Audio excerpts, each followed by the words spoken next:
Are you looking to maximize or improve your vertical jump? This is going to be the video for you, and I'm going to give you 4 exercises to maximize your returns. Let's get into it. Hey there, Brandon Split here from Thirst Gym, and today I'm going to give you my top 4 exercises I like to use to improve the vertical jump. These are going to be ballistic-based exercises, actually improving not only your jumping mechanics, but your rate of force development and the power output that you're able to create from improving your vertical jump. Before I give you these exercises though, I want to make one thing really clear. You should still be doing strength training to help improve your vertical jump.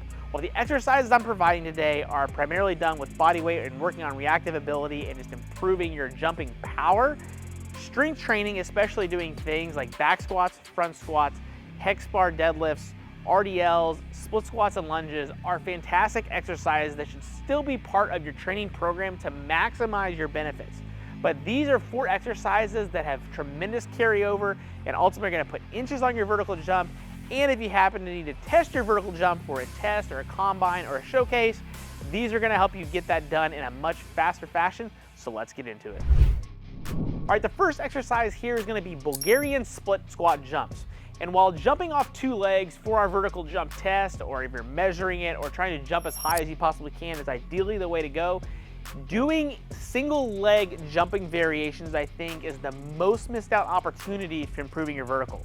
There's this thing called the bilateral deficit. And basically what that states is that we can do more work and load on one leg, and we take both of those legs combined, that will be stronger than if we do both legs. So we want to use that to our advantage to work on improving not only the strength when we do strength training, but the power development as well. And chances are, if you're an athlete, you're gonna have to jump off one leg at some point anyways, so you might as well get good at it. The reason I like the Bulgarian split squat here in terms of the jumps is because it gives us a forward lean posture. Maybe being forward lean, we're gonna really focus on the glutes and the posterior chain doing a big portion of this work. Many athletes are very quad dominant when it comes to jumping and doing lower body exercises.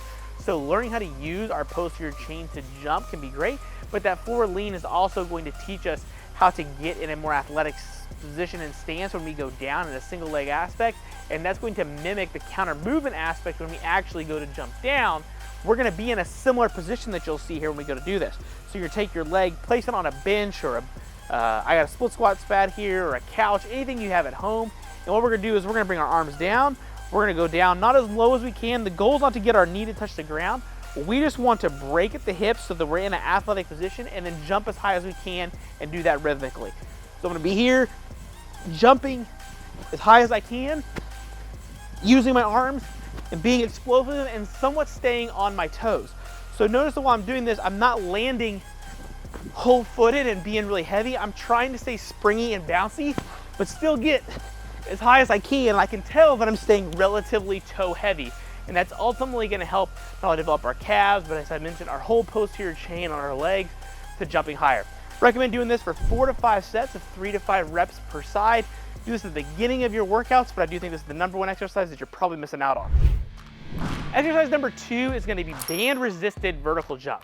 So what you're going to need, I like to use 2 thin bands and my deadlift platform and band pegs, but you can tie these to a squat rack. You can tie them to like a sled. Anything that's sturdy works. You can also just use 1 band as well if you happen to be tying it behind you, but this is my ideal setup. So take the band, put 1 on the band peg, 1 on the other band peg, and then we're gonna create an X fashion here to where my right one goes over my left shoulder, my left one goes over my right shoulder. It's gonna make an X over my body. I can't stress this enough. You don't want a stupid, heavy, strong band, something that's just going to give you a good amount of resistance, but so that you can still leave the ground anywhere from 6 to 12 inches at the absolute most. So you don't want to be less than 6, but if you're over 12, the band resistance is probably not high enough.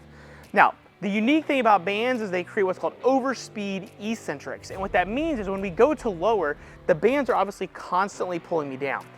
That's gonna create our muscles and tendons to stretch faster than if we didn't have bands. It's different than weight because they're constantly pulling, where gravity is always constant in terms of like, we feel the effects of it, but the bands are pulling us down faster than gravity. And we're gonna use that to our advantage to develop our stretch shortening cycle to then ultimately help us jump higher and be springy. So doing our counter movement when we actually come down, this is gonna help us load our posterior chain more, and then we're gonna jump as high as we can, but then we're gonna do that again rhythmically, and rhythmically is really important here, or as I call it reactively, is that that's going to get that tendinous adaptation to occur.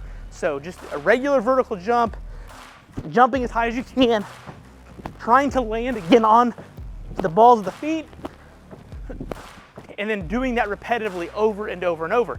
I can already feel my posterior chain just from those couple of jumps because the bands are pulling me down, and it teaches you how to land in an athletic stance, which can also be important whenever it comes to bringing down a basketball or landing and having to go do another athletic-based activity. But more importantly than anything else, this stretch shortening cycle that you're going to develop from the overspeed eccentrics is going to carry over into every other kind of jumping exercise that you do and overall help prepare your lower body.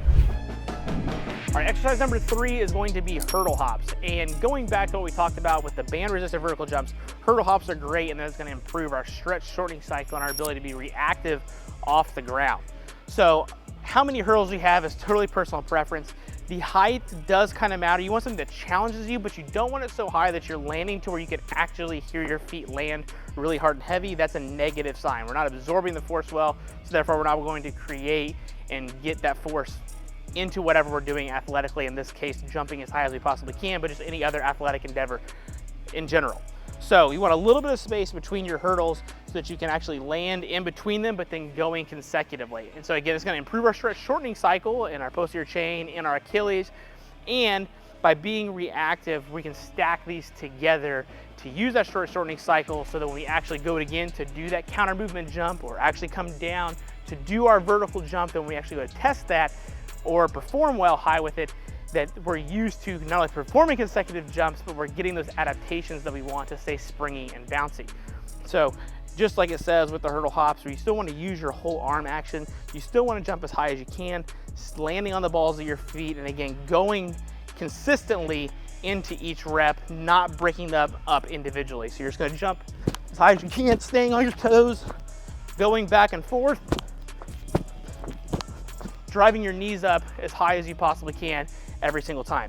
The bad reps, or if you know the hurdles are too high, if you're not doing these correctly, as I mentioned, landing hard and heavy towards you're stopping between each hurdle, while it's not necessarily a bad thing, it's not going to give us the tendinous adaptations that we want from a stretch shortening cycle perspective. I recommend pairing together anywhere from 2 to 5 hurdles, doing several sets, 3 to 5 sets for anywhere from 3 to 5 repetitions. Again, making sure you're staying springy. You can change the hurdle heights. You can have one that's higher, one that's shorter, and go back and forth. You can do them all relatively medium. You can crank the height as long as you can stay ballistic and springy. It's really up to you. But make sure this is something that you're doing after you've done your band resisted work or your Bulgarian split squat work, but do make sure that hurdle jumps are definitely in your program.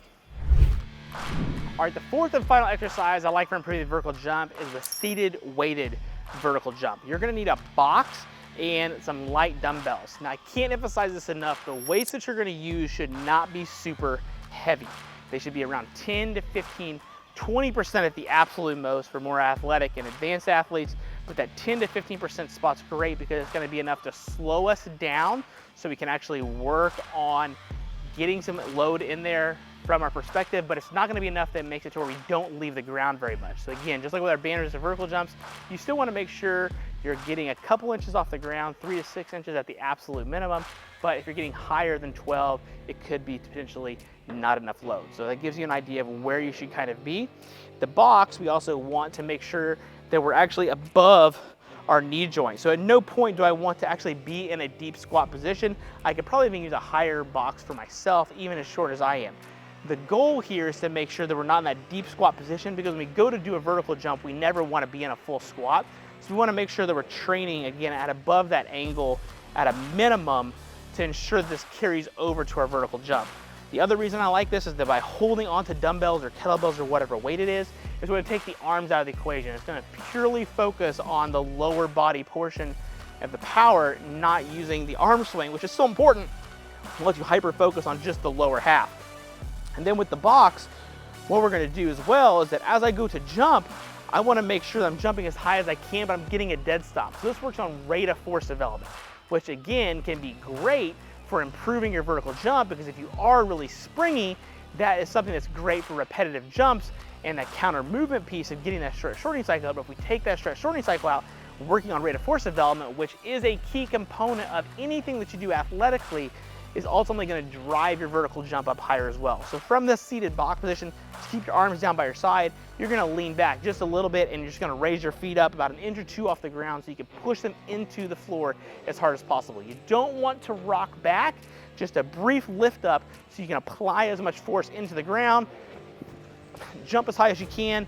Again, come to a complete stop, up as high as you can, every single rep. So notice that my hands are out of the equation. I'm getting about 6 to 12 inches off the ground, and that's going to work on that triple extension aspect. Just like with all of our other jumps, 4 to 5 sets of anywhere from 3 to 6 reps is a good thing for this exercise.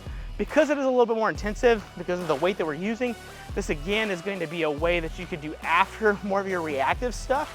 So say you've done your Bulgarian split squat jumps, your band resisted jumps, then you could go into a seated variation before you then move into like your front squat or your back squat or your strength training work. So definitely use this, especially if you find that you're already springy, you're kind of missing that initial or first step or from your jump.